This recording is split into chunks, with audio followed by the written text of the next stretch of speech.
So, you want to learn how to make the best raspberry syrup in the world. Well, it's actually a lot easier than you think, and I'll show you how. All you need for this recipe is frozen raspberries, sugar, a little tiny bit of salt, and thyme. Now, the way I'm going to be telling you how to do it in this video is using a sous vide method, but you do not need to sous vide it. There are two other methods which you can do, which you do not need a sous vide for. A sous vide ran me about £100 in total, so if you don't have the money for that, there's an equally easy, if not easier way to do it, which I'm going to talk through as well. But first of all, starting off with the sous vide, what you're going to do is buy some frozen raspberries. Now from here, my bag, as you'll see, it says it's 300 grams, but always weigh it yourself to make sure. When I weighed it, it actually ended up coming out to 284 grams. So, if anything, I've been a bit scammed. Normally, what I used to do is I would add equal weight sugar to fruit, but a lot of the time it doesn't fully dissolve, so I've actually decided to drop that a little bit.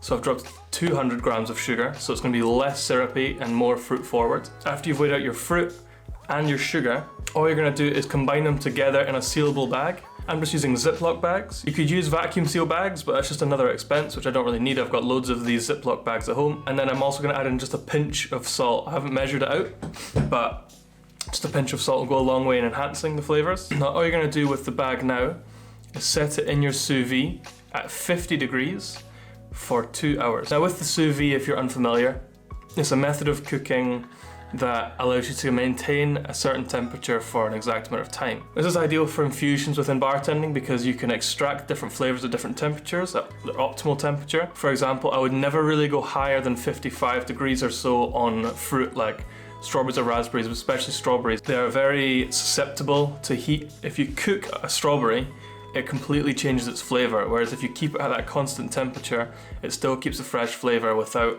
altering, giving that sort of artificial flavor.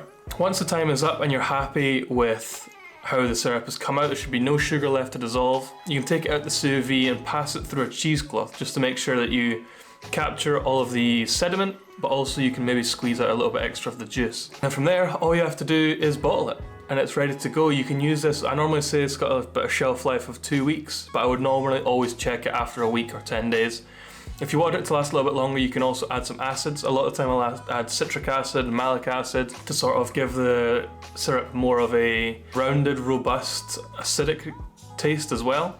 And then there's kind of like turning it into a cordial, but that's for another video. The other two methods you can do is, the first method would be to do the exact same measurements, leave it in a bag or a jar and let it sit overnight up to a day and let the sugar naturally extract the juice from the raspberries. The only difference you can see with this is that it takes more time, but if time isn't an issue, this is the way I would normally do it. If you notice at the bottom of the jar or in the bag that there's still undissolved sugar, all you have to do is mix it well together and leave it to sit for a little bit longer. The second method is for if you have a thermometer at home. You can sous vide in a slightly different way. It's called hot bathing. To hot bath something is to just basically try and keep a very similar temperature like a sous vide would, but you don't have the actual gadget to keep it in that temperature for you.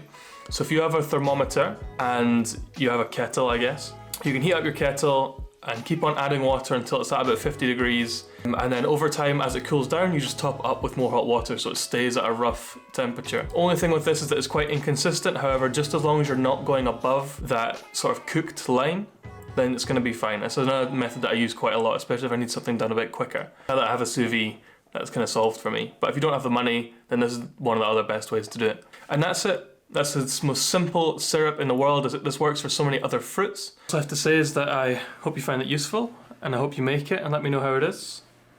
Thank you and see you next time. Cheers.